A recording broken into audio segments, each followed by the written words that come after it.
Hi friends, welcome to என் சமையல் அறை. இன்றைக்கி எப்படி இட்லி பொடி அரைக்கிறதுன்னு நம்ம பார்க்கலாம். 1 கப் மெஷர்மெண்ட்டில் 1 கப் உளுந்தும், 3/4 மெஷர்மெண்ட்டில் அரை கப் உளுந்தும், 2/4 1 கப் கடலைப்பருப்பும், 1/4 கப் மெஷர்மெண்ட் கப்பில் எள்ளு எடுத்திருக்கேன்.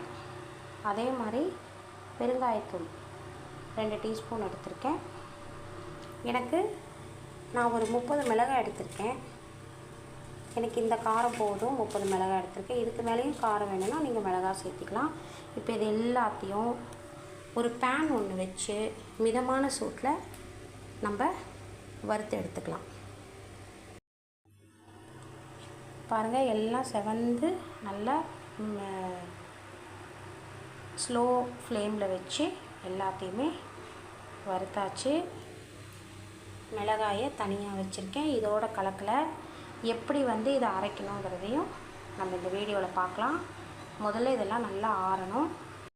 எல்லாம் நல்லா ஆறிடுச்சு. முதல்ல மிளகாவையும் எள்ளையும் நல்லா பவுட்ரு பண்ணிக்கணும். கருப்பெள்ளு கூட நம்ம போட்டுக்கலாம். இட்லி பொடி ரெடி ஆகிடுச்சு. இந்த மாதிரி ஒரு கண்டெய்னரில் கொஞ்சம் ஆற வச்சு மிக்சியில் அரைச்சோன்னா சூடாக இருக்கும். அந்த பாருங்கள், நல்லா வந்திருக்கு இட்லி பொடி. இது நல்லெண்ணெய் இல்லைன்னா நெய் கலந்து இட்லிக்கு தோசைக்கும் நம்ம போட்டுக்கலாம். பொடி இட்லி, பொடி தோசை எதுக்குனாலும் யூஸ் பண்ணிக்கலாம். ட்ரை பண்ணி பாருங்கள் ஃப்ரெண்ட்ஸ். என்னோடய சேனலை சப்ஸ்கிரைப் பண்ணாதவங்க சப்ஸ்கிரைப் பண்ணுங்கள். தேங்க்யூ.